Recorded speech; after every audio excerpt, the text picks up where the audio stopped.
Il y a quelque chose que j'ai oublié de dire tout à l'heure, en fait, sur lequel je n'ai pas assez insisté. Et je tiens à revenir sur ça.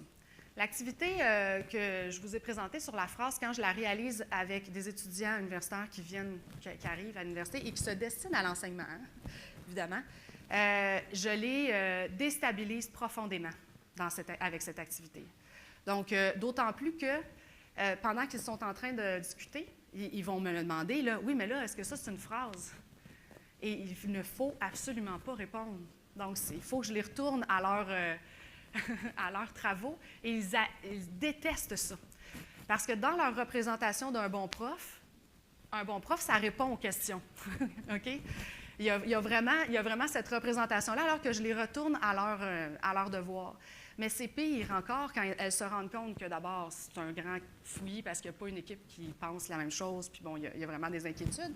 Mais c'est encore pire quand je leur dis qu'il n'y en a pas de réponse à cette question-là, puis que phrase, ce n'est pas un concept. Donc, les activités, je reviens sur ce que je voulais dire, les activités, il y a un conflit cognitif qui a vraiment fonctionné.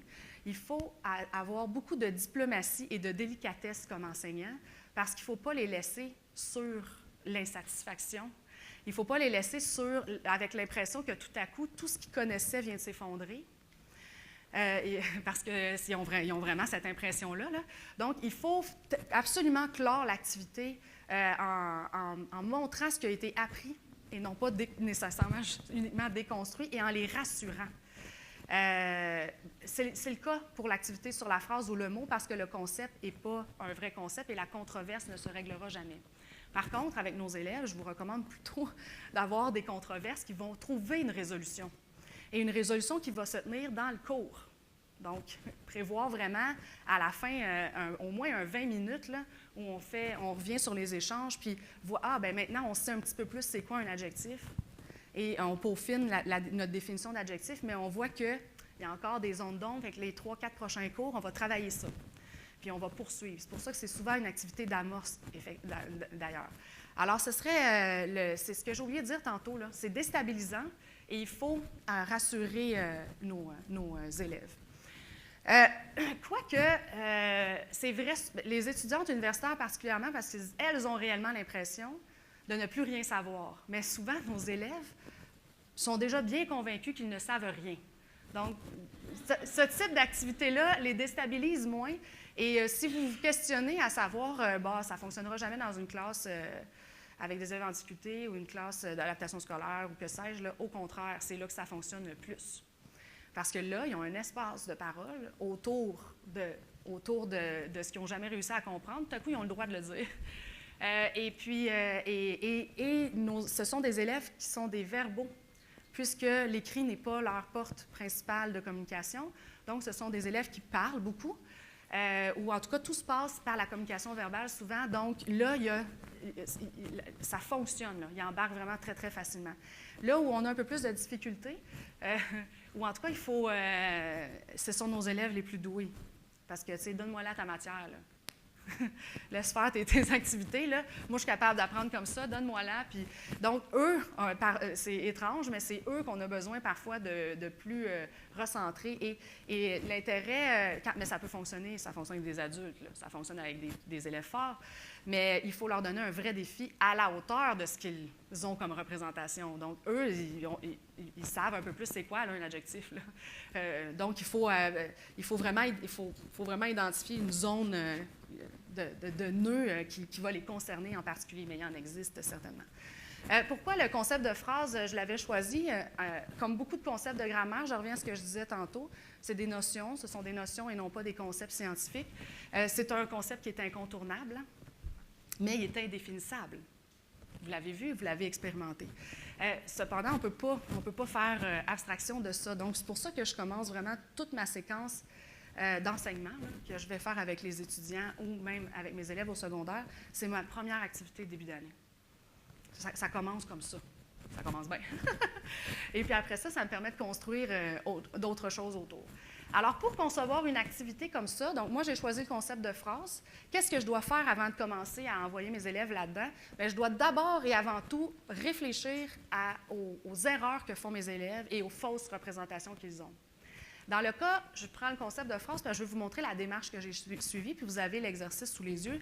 Dans le cas de la phrase, ce que les étudiants me disent, ce que les élèves me disent, c'est qu'une phrase, c'est un sujet, un verbe, un complément, ou toute autre formulation du type, mais bon, on comprend. C'est bien rare qu'ils me disent c'est un sujet, un prédicat. Hein? Je tombe en général en bas de ma chaise.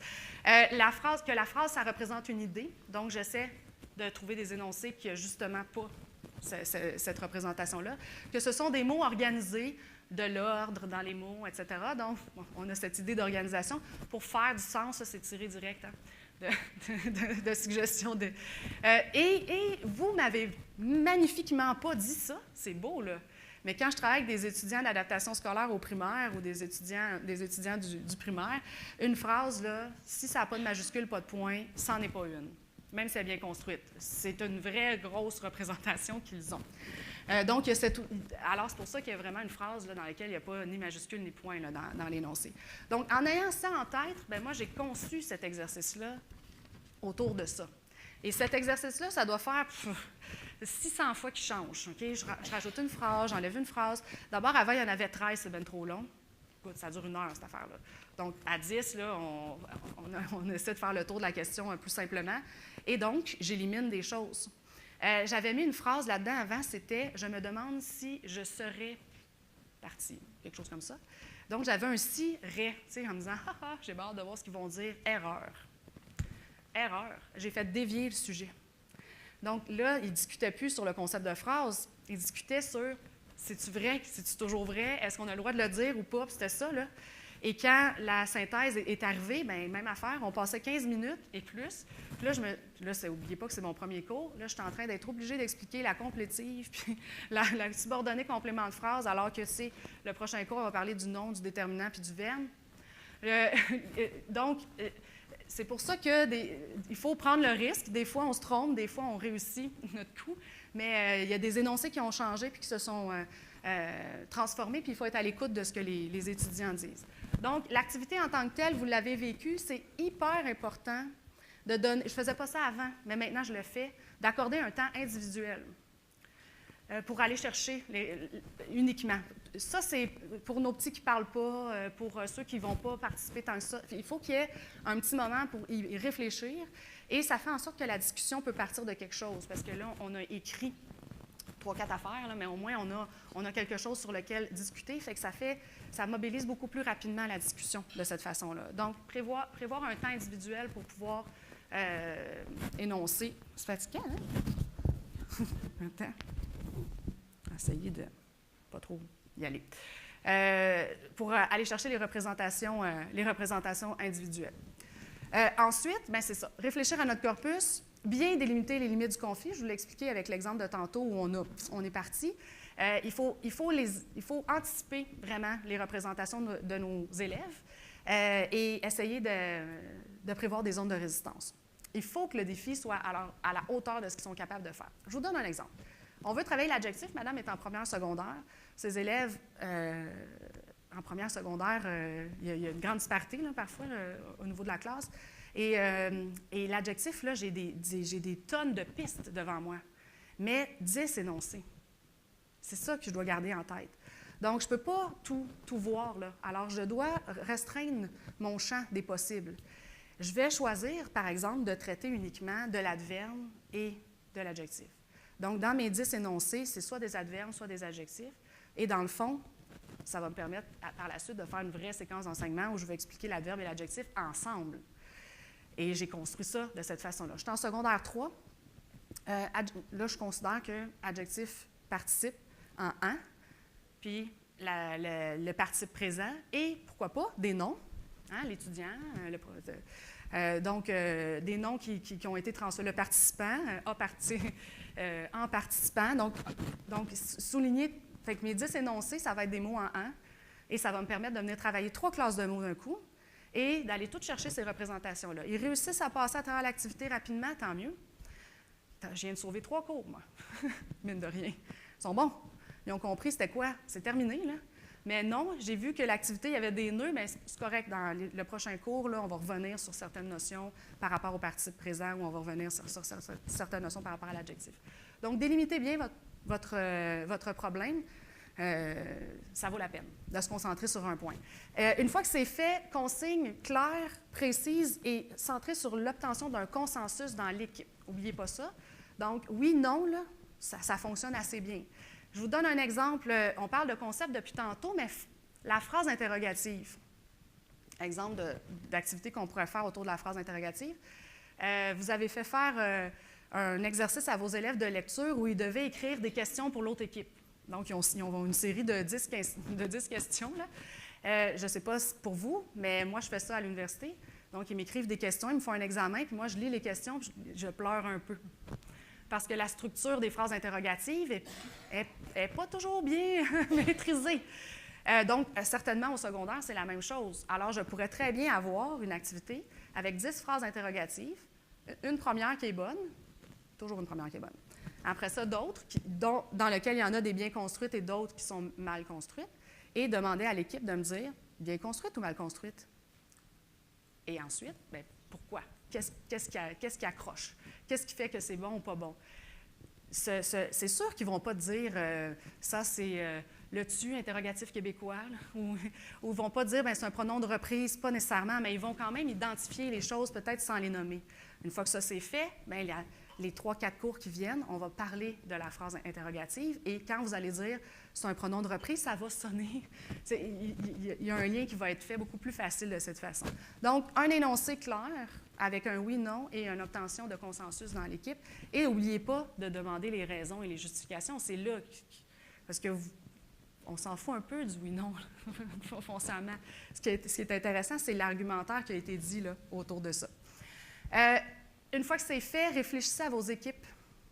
À l'université, quand je le fais au secondaire, moi, c'est en début d'année. Donc, les élèves se connaissent ou pas, je les laisse se mettre ensemble, puis souvent, ça casse la glace. N'oubliez pas qu'ils sont en première session, là, mes étudiantes. Mais au secondaire, je ne laisserais peut-être pas ça comme ça. Parce que pour l'avoir vécu avec d'autres profs,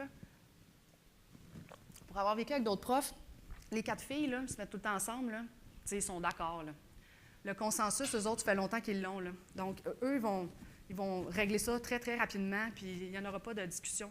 Donc, ça vaut vraiment la peine de répartir vos équipes, là, puis de réfléchir à cette structure-là. Le but, n'oubliez pas aussi, c'est d'avoir une multiplicité de points de vue.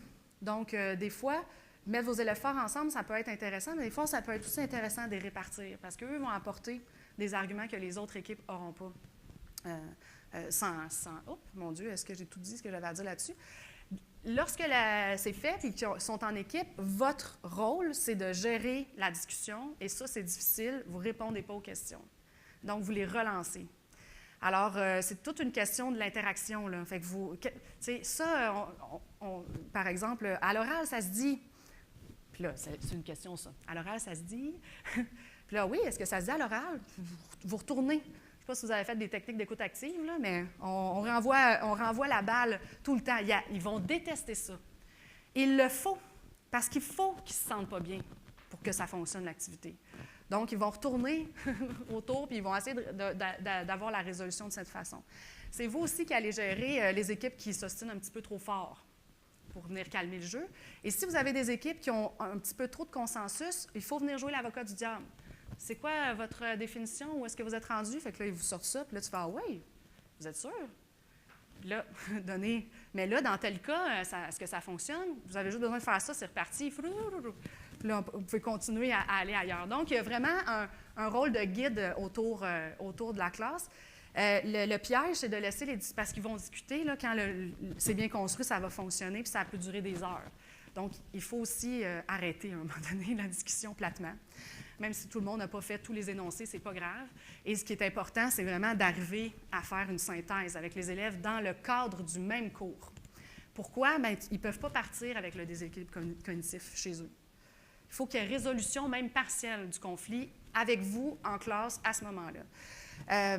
Donc, on fait une synthèse, comme je l'ai faite là, mais, un tableau, les arguments, on aide les élèves à formaliser ce qu'ils ont fait comme réflexion.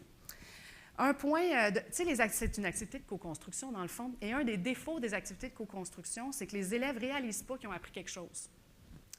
Donc, ils ont eu du fun, c'est ça qu'ils se rappellent, là. Puis ils n'ont pas l'impression qu'ils ont appris, comme un projet d'ailleurs. Donc, c'est fondamental, en terminant ce cours-là, de venir clarifier. Au début, on pensait que c'était ça un adjectif, puis à la fin, voyez-vous, ça s'est précisé, là. Puis là, il nous reste encore des choses à travailler au niveau de l'adjectif. Prochain cours, on continue là-dessus. Donc, c'est vraiment de venir, l'enseignement, un peu d'enseignement explicite dans cette co-construction, de venir vraiment clarifier là, les éléments qui ont été appris dans le cadre même de ce cours-là. C'est vrai, y compris avec des étudiantes à l'université, mais c'est vrai avec des jeunes adultes ou avec nos élèves. Donc, et puis, ça va plus loin que ça aussi, c'est pour montrer, en grammaire, ce qui est difficile, puis en orthographe, là, particulièrement au secondaire, c'est que dans les textes, ils vont faire 30 fautes, 28 fautes, 26 fautes. D'une année à l'autre, là, ils ont réglé 2, 3 fautes, c'est tout. Puis, donc, il y a progrès, mais ça ne paraît pas. Et il y a apprentissage, mais ça ne paraît pas en orthographe. Moi, j'étais certaine que j'avais rien appris de mon secondaire. Bon, on a des idées de même, là. Jusqu'à ce que je tombe sur un texte de première secondaire quand j'étais au cégep. J'ai fait « Oh, wow, il y a eu amélioration. » En français, c'est malheureux, mais le progrès ne paraît pas. À part si vous faites des tests de grammaire, là, il n'y en aura pas de point de mesure. Et il en faut. Il en faut des moments où l'élève réalise qu'il a appris quelque chose puis qu'il a eu un gain. Et il faut les multiplier. Donc, par petits bons, par petits buts atteints, on finit par construire une représentation de soi qui est plus positive. Oui, tu fais encore 26 fautes, mais plus la même. C'est plus « il a aimé ER », c'est « il a aimé elle a aimé E, accent aigu, E ». C'est toujours une faute, là. Mais ce n'est pas du tout la même faute. Il y a eu amélioration derrière ça. Donc, il faut essayer de trouver le moyen en orthographe en particulier et en grammaire parce que c'est intégré aux compétences de venir rendre ça évident. Puis je pense qu'une activité comme ça, avec une conclusion claire sur ce qui a été appris, permet de le faire. La particularité de l'activité, c'est que le concept de phrase, sachez-le, si vous le faites avec vos élèves, il est non opératoire, donc ça ne fonctionnera pas. Par contre, quelle belle ouverture pour dire, bien, voici pourquoi on a une phrase de base. Parce qu'une phrase de base, les élèves, ils apprennent ça par cœur, puis ils vous recrachent dans l'examen, si c'est une phrase de base ou pas, ou en tout cas, c'est tout. Là, pour eux, ça... Donc, à partir de ce moment-là, bien, c'est pour ça qu'on réfère à un modèle, parce qu'on a besoin d'avoir un étalon de mesure, dans le fond, pour comparer les autres phrases avec quelque chose. Donc, ça vient vraiment consolider cet élément-là. Je pourrais aussi partir de cette activité-là pour expliquer, ça c'est peut-être plus en contexte universitaire, mais les élèves aiment ça, l'histoire de la phrase. C'est récent, une phrase. Ça n'a pas plus que 250 ans, 300 maximum. Donc, dans l'histoire de la grammaire, c'est quelque chose de récent. Et comment on décrivait une phrase dans Jean-Marie Laurence, là, dans les années 60 puis dans les années 40, là, une phrase, c'est d'abord une intonation. Donc, tu sais, là, mets une pause, quand tu fais une petite pause, tu mets une virgule, une longue pause, tu mets un point, là. C'est de même que c'est né, fondamentalement. Et là, c'est sûr que là, avec le temps, on a rendu ça plus syntaxique. Mais derrière la pause pour la virgule, là, c'est ça. Alors, si vous regardez vos vieilles grammaires, là, vous allez avoir tout un chapitre sur poser une question avec l'intonation qui monte, puis là, tu as des beaux dessins de vocalises. Bon. Je pourrais donc raconter le concept de phrase. D'abord, en grammaire, les histoires, ça marche. La mémoire narrative, elle est très puissante. Donc, raconter des anecdotes sur les mots, pourquoi ça vient de là, etc., là, l'accent circonflexe sur le « i », puis sur la plupart une des fonctions de l'accent circonflexe, c'est de marquer un vieux « s » là, qui n'existait plus. Donc, tu sais, raconter ça, montrer où ça passait. Là. Bon, je ferme la parenthèse. Donc, voilà. J'ai perdu mon idée. Je vais y arriver. Et dernier point peut-être à propos de ça, sachez qu'à la fin d'une activité comme ça, il n'y aura pas de résolution totale, en tout cas, pas nécessairement. Pensez à l'exercice sur les phrases interrogatives. Il va y avoir des élèves qui vont encore avoir des hésitations puis qui ne sauront pas ou qui n'auront pas bien identifié que la phrase est mal construite ou bien construite. Vous, ce que ça vous permet, c'est d'avoir le pouls de votre classe. Donc, vous savez où est-ce qu'ils sont rendus.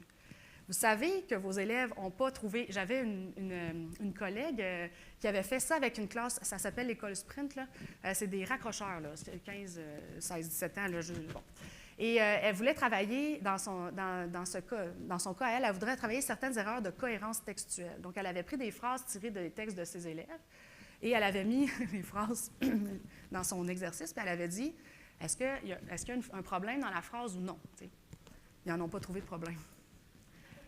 Donc, il n'y avait pas le bagage de connaissances pour arriver à identifier qu'il y avait un problème. Donc, elle espérait qu'il soit capable d'en trouver quelques-uns, mais finalement, elle s'est rendue compte qu'il fallait qu'elle revienne là, bien en arrière de ça. Là. Donc, en soi, l'activité a été une forme d'échec d'une certaine façon, mais non. Elle est allée les chercher, c'est les représentations, puis elle s'est rendue compte qu'il fallait qu'elle retourne beaucoup, beaucoup plus en arrière. Donc, ça permet aussi d'identifier comme ça ce qui va rester à faire comme travail avec nos élèves. C'est pour ça que je le vois vraiment comme une amorce. Là. Et c'est une amorce puissante parce que la curiosité intellectuelle de nos élèves, elle est éveillée. Et là, ils sont là. Donc là, ils veulent avoir la réponse aux problèmes qu'on a mis, de façon générale, je dirais. Voilà. Donc, concevoir une activité, est-ce que j'ai rajouté d'autres affaires? Bien oui. Bon, j'ai mis ça vite, mais dans le fond, vous êtes capable de le faire. Si vous avez à concevoir une activité de co-construction autour d'un concept, si on prend celui de l'adjectif, on va y réfléchir ensemble, mais je vous cible déjà ce concept-là, puis j'aimerais ça que, ou peut-être un qu'on n'a pas vu, là. Participe passé, tiens, c'est pas pire ça? Ça vous tente? Participe passé, qu'on soit en 5, en 1, ça fonctionne. Puis, j'aimerais ça que vous soyez capable d'essayer de me sortir 10 phrases par unité ou par équipe. 10 phrases qui permettraient de venir bouleverser ou remettre en question les représentations que les élèves ont à propos du participe passé. Donc, question qu'on pourrait poser aux élèves, les mots soulignés, est-ce que ce sont des participes passés? Oui, non, et pourquoi? Et tantôt, bien, on va clore l'activité de cette façon, mais je vais prendre vos énoncés puis on va regarder, voir est-ce que ça fonctionne, trop facile, pas facile, ou qu'est-ce que l'élève pourrait émettre comme erreur. Ça vous va? On va prendre un petit 10 minutes là, pour y aller. Donc, autour des participes passés, 10 énoncés. On va essayer de...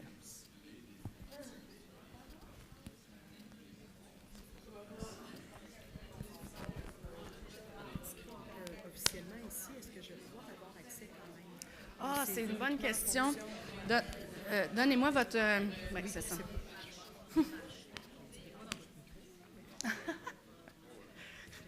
J'avais où? C'est bon. C'est Frontenac. OK. Ah, il n'y a pas de problème.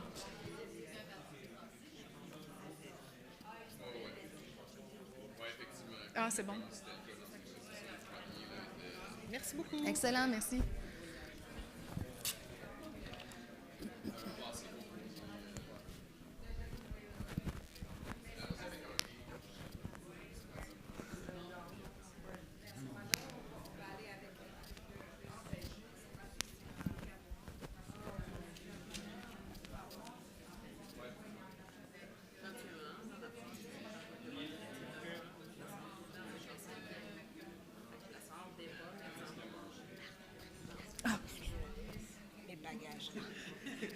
Ben, moi, je trouve que c'est assez.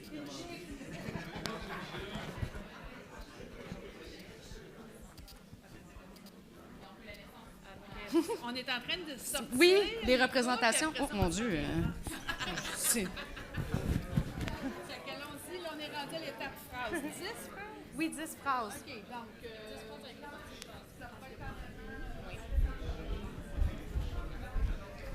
Gens que les élèves font, les gens d'erreur qu'elles font? Bien, tout est ouvert. Donc, il y aurait très bien pu avoir des phrases avec des erreurs dedans. Oui, OK.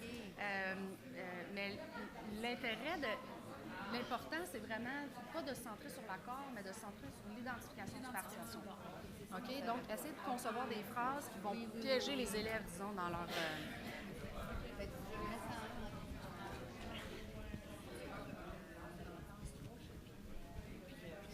Oui, c'est une bonne idée. Puis, c'est bon? C'est bon.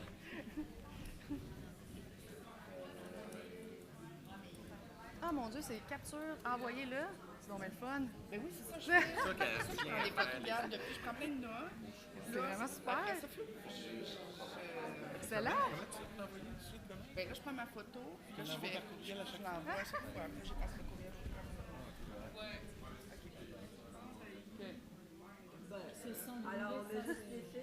C'est pas facile, hein? Je serais élève, je me remets dans le temps que je comprenais pas les participes passés. C'était tout pareil pour moi. Ben oui, c'est un magma de mots, là. C'est ça. Il arrive pas, en tout cas. Aucune idée. J'en ai mangé des fois.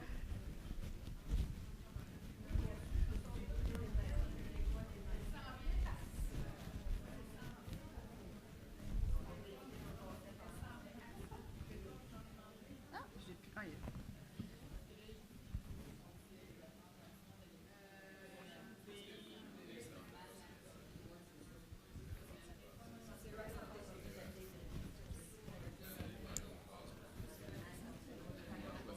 Vous avez deux phrases? Pourquoi pas? Excellent. Parce qu'il y en a qui vont dire, parce que c'est ça, absolument. Oui.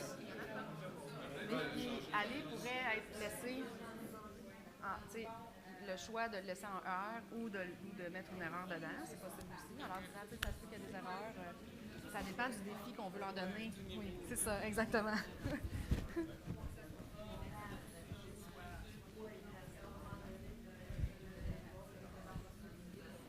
Est-ce que c'est pour dire qu'un parti s'est passé? Là, c'est juste l'appartenance. Est-ce que c'est un Pas parti par passé? rapport On à la regarde pas les graphie, accords. là, c'est ça. Non, c'est ça. C'est plus vraiment ça. pour l'identification. C'est ça. Ben, Ouais. donc, à ce moment-là,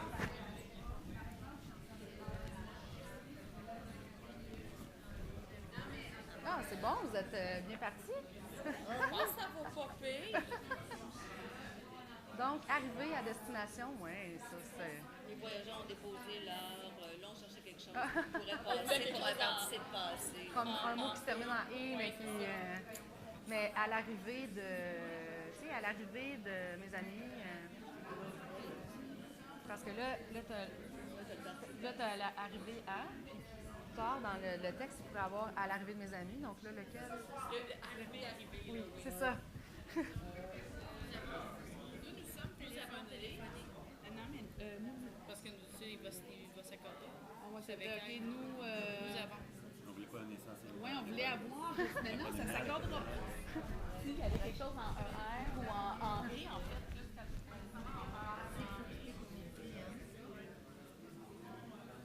Il faut quitter avant midi. Là, vous êtes. Oui, celle-là est plus intéressante déjà. Oui, hein? Oui, vraiment. Oui.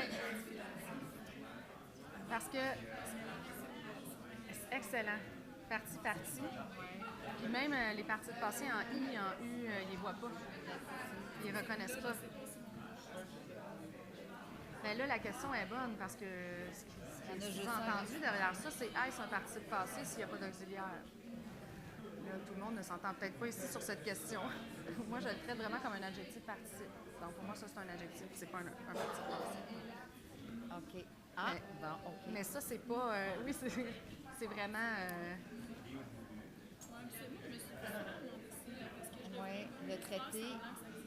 Oui. Oui. Oui. Eux autres, ça rentre. Non. Surtout qu'on est dans une école. Ben oui. Puis là, après ça, on Une vient école compliquer les spéciale, affaires. nous autres, dans une école de mise à niveau, Ah, ben secondaire d'abord, 3, vous devriez secondaire 5. vraiment faire ça. Oui, oui. Non, ben c'est ça. Ils ont entre 16 et 22 ans. Puis ça, c'est comme l'école là, de Du mise dernier, à niveau. oui. Par contre, dans la même classe, on a les sportifs d'élite, ceux qui ont fait des cancers, tous les immigrants, tous les décrocheurs, Fait tous les que drogués. ça se promène de même. C'est des cours de 4 heures. Parfait. C'est semestriel. Fait que c'est... Hey boy, c'est ce qu'on le dit souvent. Hey boy. Fait que, Donc, des activités de même, puis là, faire une petite pause un peu, ça fait du bien. Oui, oui. Mais depuis qu'on est arrivé, ce qu'on réalise à notre école, semestriel, c'est très bon pour eux autres parce qu'en 4 mois, ils ont fini leur secondaire 5 d'adultes. Mais en même temps, on commence avec de très bonnes intentions. On commence, à un moment donné, c'est le rush de l'examen oui, du parce que ministère. ça s'en vient, là. Le 3 décembre, nous autres, Ouais. c'est notre examen du ministère. Ouais. Fait que là, on est là, on peut dire, là, tout, Toute la grammaire. on est là tout pour arriver à faire en sorte qu'ils passent leur examen. Ben, c'est ça. Je sais l'école sprint dont je parlais tantôt, c'est C'est ça. exactement Ouais, ça. c'est ça. Ça fonctionne comme ça. Ah, Ouais. Au début d'année, on est comme, wow, c'est Oui, fun. la phrase de base, on l'a ramené. Plus zéro faute. Mais moi, je ferais ça, adjectif parti. Montre-le comme tu on fais. va y Même aller juste avec ça. adjectif. Adjectif au départ, là, puis après ça, les manières, leur dire à l'oreille. C'est ça aussi. Ben moi, je quitte, mais je suis désolée d'avoir quitté tout de suite. Ah, il n'y a pas de jusqu'à la souci. fin. Mais comme je te dis, toi, tu es dans les Laurentides, tu disais? Ben, j'enseigne à l'UQTR. Oui, c'est ça que j'ai retenu l'UQTR, mais à Montréal? Non, Ben, j'enseigne ben, vraiment à ah, l'UQTR, ouais. à Trois-Rivières. Puis je fais le déplacement une semaine sur deux. OK. Parce que j'ai des enfants, donc je reste dans les Laurentides avec les petits. Mais les semaines où je les ai pas, j'ai pris un petit appartement à Trois-Rivières pour pouvoir. Fait que ça ne fait pas nécessairement une tâche à temps plein. Ah oui, oui. T'as vraiment... Oui, oui. OK. Puis j'adore. Mais moi, ça me dérange pas de faire de la route. Mais j'adore ça. Ouais. Je fais des affaires, moi, dans le Ça tour. paraît que t'aimes ça. Ah oui, moi, je. J'aimerais ça enseigner comme à l'enseigne. Ah. Tellement stimulant. Oui. Ben, mon Dieu. Ça donne un boost, mais moi, je suis en fin de carrière. Je suis en retraite progressive. En même temps, moi, mais ça en même fait temps, comme me dire, hey, on n'a pas besoin de faire des activités. Plus activités, parce que des fois, on essaie de rendre ça intéressant en mettant beaucoup de trop de choses. L'artifice, Ouais. Ah oui. là, c'est comme juste non, là. Mais alors, le doute dans la tête, puis après, ils vont t'écouter. Oui. C'est quand même assez simple. ouais. Oui. Oui, ben écoute, je recircule.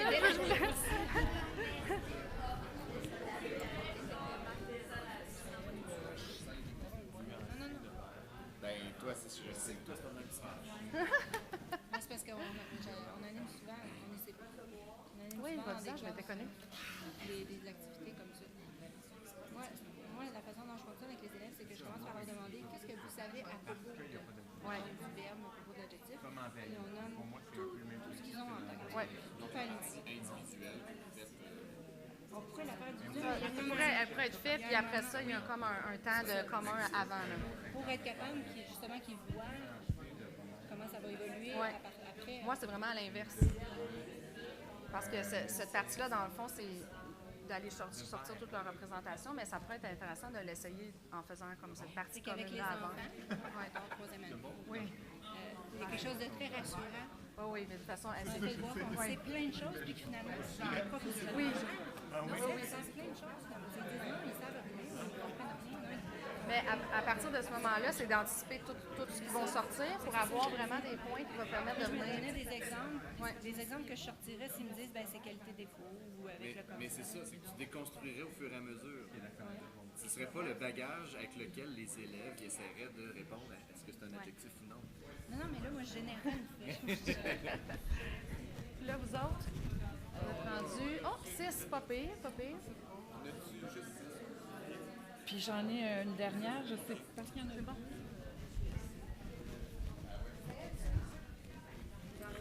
Excellent. Je vais essayer de remettre ça sans trop tout défaire.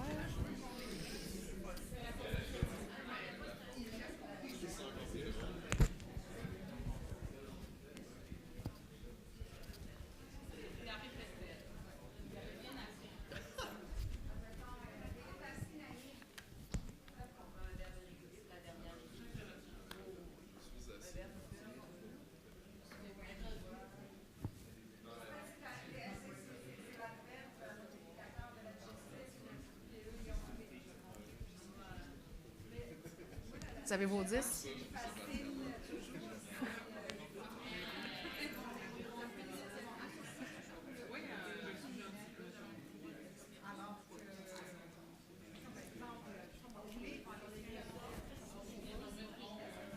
Je vous donne encore un petit 5 minutes pour terminer.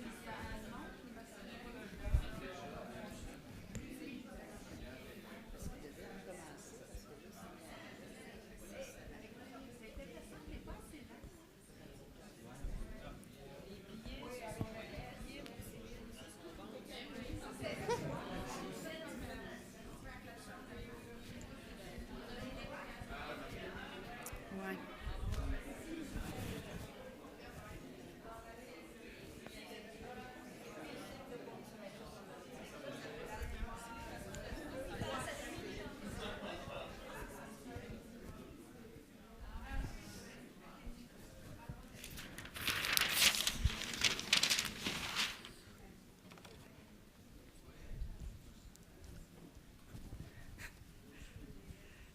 Oui, mon Dieu, il y a eu comme un silence. Je vais vous arrêter dans l'exercice. J'aimerais savoir si vous avez trouvé que c'était facile. Non. Quels étaient les nœuds de difficulté? Qu'est-ce que vous avez trouvé difficile, en fait? Oui?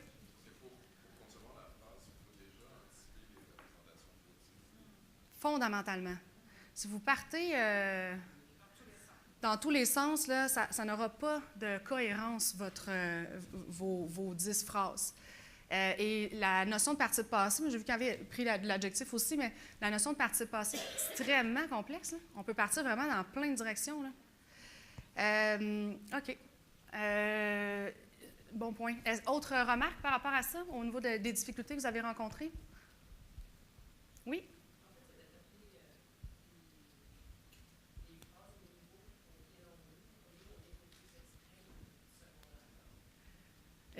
Donc, très difficile d'avoir 10 phrases pour tout le monde. Hein? C'est fondamentalement, effectivement. Il faut bien connaître nos élèves. Il faut connaître ces élèves-là. Où est-ce qu'ils sont rendus dans leur développement? Il y a beaucoup de corps de recherche qui ont été faits récemment. Beaucoup de corps de recherche, ça ne dit pas pantoute. Hein? En tout cas, il y a tout un corps de recherche. Il y a plein de recherches qui ont été faits depuis les années 96, 97, 98, je vous dirais, où on est allé interroger beaucoup les élèves dans leur développement de l'orthographe, c'était en particulier avec l'orthographe, et on est capable maintenant de, pas de tracer une trajectoire, là, c'est sûr que l'élève va passer par là, par là, par là, mais on est quand même capable d'avoir une bonne idée des nœuds cognitifs que les élèves rencontrent ou des représentations qui sont fautives chez nos élèves. Je ne sais pas s'il y en a ici qui sont en secondaire 1 et qui travaillent avec des élèves en difficulté, mais les élèves de secondaire 1, il y en a qui n'ont même pas de la segmentation des mots acquise. L'orthographe lexicale n'est pas stabilisée. C'est normal au secondaire d'hésiter avec les doubles consonnes, le « et » à la fin des mots, mais des mots très, très simples qui ne sont pas là. Pourquoi je disais ça, coudonc? Ah oui, c'est ça. Merci de me retrouver. Donc, il existe quand même des ressources autour de vous là, où vous pouvez aller chercher les idées qui ne vous viendraient pas là. Vous êtes autour d'une table là, pour penser aux difficultés de vos élèves, mais ça vaut la peine aussi d'aller lire puis d'aller voir ce que des auteurs ont dit, par exemple, sur l'apprentissage du verbe, sur l'accord du verbe au secondaire, sur l'accord du participe passé. Ça nous donne quand même des bonnes pistes. Quelles étaient... moi, j'ai une vraie question. Oui? Est-ce qu'il y en a qui m'ont mis des participes passés employés seuls? Oui? Tout le monde? Est-ce que c'est un participe passé? Oui?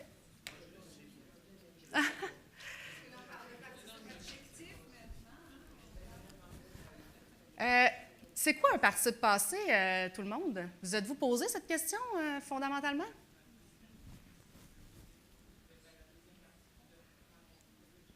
Deuxième partie d'un verbe à temps composé. Moi, je dis que c'est un mode et un verbe. Parce qu'on l'oublie souvent et que c'est dans chaque temps, on dit la forme adjectivale du verbe.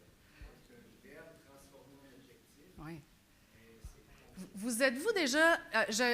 j'ai une phrase pour vous. J'aimerais ça que vous y réfléchissiez 2 secondes. Cet artiste raté...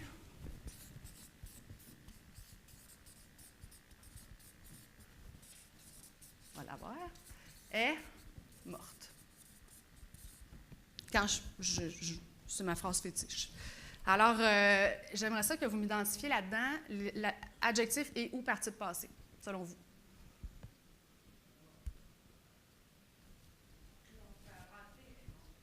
Raté et morte. Est-ce que j'ai d'autres réponses que ça? Raté, c'est un adjectif? Oui? Les deux, c'est des adjectifs? C'est beau, hein? C'est beau, là! Si vous êtes mêlés sur c'est quoi un adjectif, un participe passé, imaginez vos petits. Oui? Non, c'est c'est bon. En fait, mettez-moi donc cette phrase-là au présent. Cet artiste raté meurt. Elle est morte, là? C'est le temps composé. Donc, fondamentalement, ici, morte est un participe passé. Vous avez un élève qui vous dit adjectif, allez-vous le chicaner? Allez-vous dire non, t'as tort? J'aimerais juste que vous preniez conscience que 90 de vos adjectifs, je n'ai pas le chiffre exact, là, mais on y va dans l'exagération, viennent fondamentalement de verbes. C'est la façon de faire des adjectifs, c'est de tirer des verbes.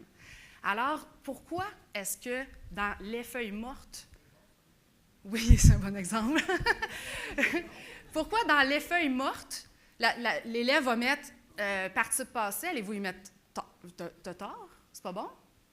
Puis l'élève va mettre adjectif. Il y a une incohérence, comprenez-vous? Il y a une incohérence derrière ça, et c'est une incohérence que nous perpétuons et qui fait en sorte que ça ne clarifie pas ce qu'est un participe passé pour les élèves et ce qu'est un adjectif. Mais je vais être encore plus méchante que ça. Cette artiste ratée est morte, je veux dire, ce tableau a été volé. Volé, participe passé ou adjectif? Est-ce que vous pouvez... C'est une phrase passive. Est-ce que voler, je peux lui ajouter un adverbe d'intensité, comme très? Bon, voler, ça ne marche pas tellement. Ce tableau a été nettoyé. Est-ce qu'il peut être très nettoyé? Bien nettoyé. Bien nettoyé. Est-ce que je peux remplacer nettoyé par un autre adjectif? Je pourrais dire, ce tableau a été, oui, lavé ou a été magnifique. Ça fonctionne? Il y a une véritable incohérence, c'est pas de votre faute, c'est de même, OK? Et il y a une véritable ligne fragile entre le participe passé et, dans sa forme de verbe, et l'adjectif. Cette ligne-là, il faut la clarifier avec les élèves. Oui? Je me demande si c'était important de clarifier, dans un sens, si moi, je comprends qu'ils s'accordent d'une façon ou d'une autre, moi, je mets l'accent, regarde, tu as compris, ça s'accorde. Je suis en partie en accord avec ce qui a été dit. Avec des élèves, je n'embarquerai jamais sur cette ambiguïté-là avec voler puis avec d'autres. Jamais, jamais je vais faire ça. Alors, c'est pourquoi j'ai essayé de trouver ça, c'est didactique, là. J'ai vraiment essayé de me dire comment est-ce que je peux aider mes élèves ou mes étudiants à clarifier ça. Et la seule piste que j'ai devant moi, c'est de réserver le terme participe passé à la présence d'auxiliaires. Donc, pour moi, un participe passé, il faut qu'il y ait un auxiliaire avoir ou être. Sinon, ce sont des adjectifs. Et c'est beaucoup plus facile. Ben oui. Les élèves, il y a des adjectifs qui vont être accompagnés par l'auxiliaire. Elle est belle. J'ai l'auxiliaire. Mais oui, mais il va toujours avoir cette zone-là. Comprenez-vous, il n'y aura pas de résolution parfaite.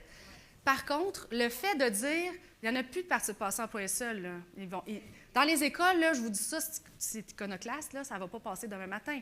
Et d'ailleurs, ça ne passe pas nécessairement, mais c'est compliquer les choses pour les élèves pour rien de parler de participe passé employé seul. C'est beaucoup plus facile d'aborder ça comme des adjectifs, puis de leur montrer d'ailleurs, tu sais, les élèves, les filles participantes, mettons, participantes. Des adjectifs qui sont des anciens verbes en « an », là, on en a des tonnes. Des participes passés, des anciens participes passés, « ravi », on n'utilise presque plus le verbe, mais « ravi », par contre, sa forme adjectivale, beaucoup plus. Donc, c'est la piste que moi j'utilise, mais ça, vous ne verrez pas ça dans aucun cahier, là, ou quoi que ce soit. Mais parce qu'il y a vraiment une ligne qui n'est pas claire, mais en réservant vraiment l'auxiliaire avec la forme, ça me ramène à un enseignement de la conjugaison, pour montrer les tableaux de conjugaison en comparaison, puis pour montrer que le participe passé, c'est une forme du verbe qui est la partie composée, accompagnée d'un auxiliaire. C'est pas magique, là, mais ça clarifie les choses. C'est pour ça que votre exercice, c'est un peu... Vous en avez plein, là, des adjectifs participes, là, fondamentalement.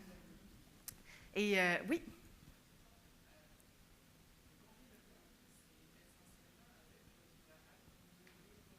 Ah, oh, quelle bonne question, hein? C'est une bonne question auquel je peux répondre. Oui, à laquelle?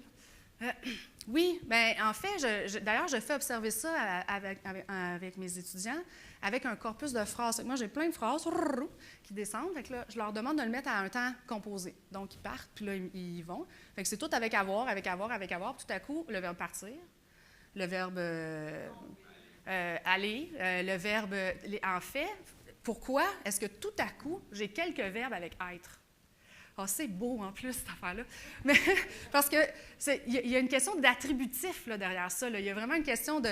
C'est souvent des verbes de déplacement ou des verbes d'état, pas un verbe d'état traditionnel, mais un verbe d'état comme mourir et naître. Là. Tu sais, c'est mon état, là. Bon, OK?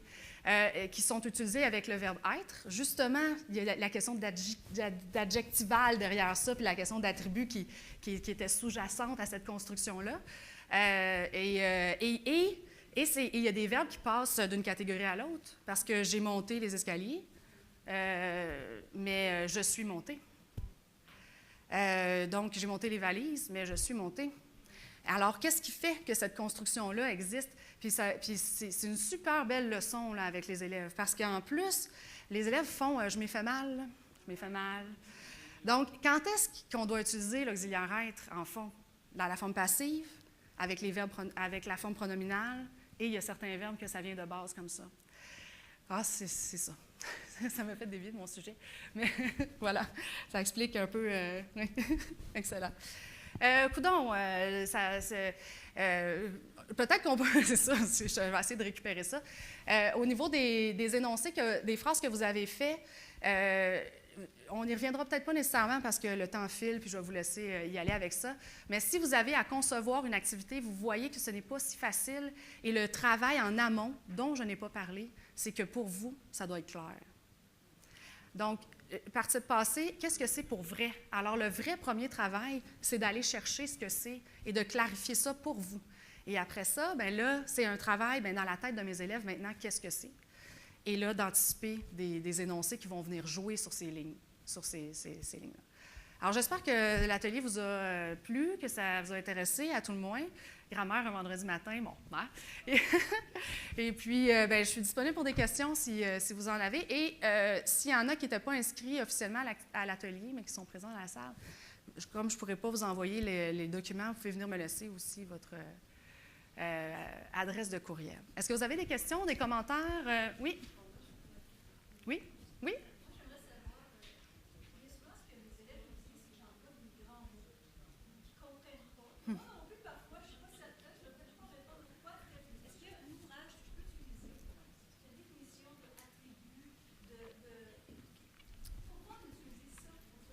Oui, c'était...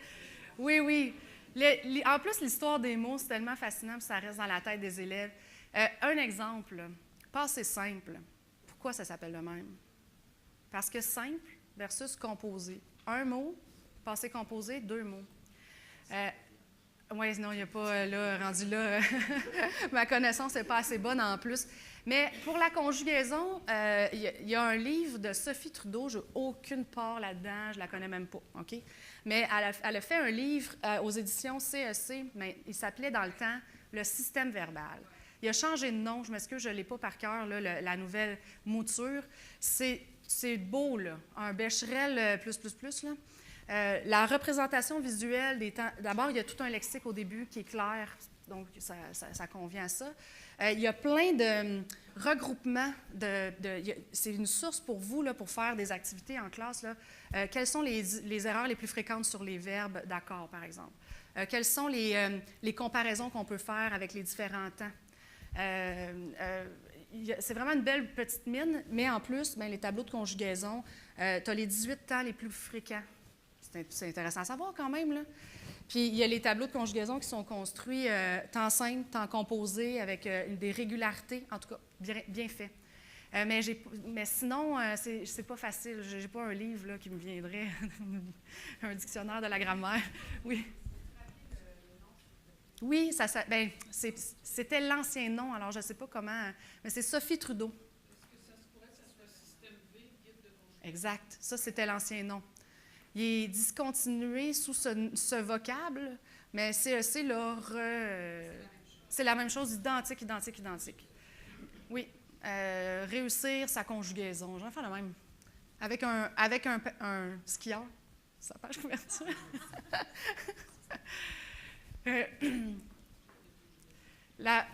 Je terminerai sur ce dernier point. Quand j'accueille mes étudiantes à l'université, il y en a qui ont des blessures là, d'apprentissage du français, là, puis qui rentrent vraiment reculons dans un cours de grammaire. Et si on peut se donner des fois un petit... c'est possible de transformer durablement cette représentation-là, parce que quand ces étudiantes-là quittent les discours, elles n'ont plus du tout la même vision de la grammaire avant de rentrer dans le cours.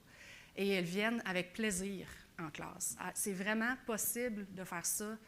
Je le faisais avec mes élèves, avec mes grands, les petits. C'est possible de jouer avec ça. Il y a un potentiel derrière la grammaire pour transformer ça et rendre ça intéressant, passionnant. Donc, en faisant autrement que des Moses de cahiers à trous ou qui remplit sans réelle réflexion. Là. Donc, il y a un moyen de transformer la grammaire et de faire en sorte que ça change ces étudiants-là ou ça change nos élèves. Ouais. Merci beaucoup.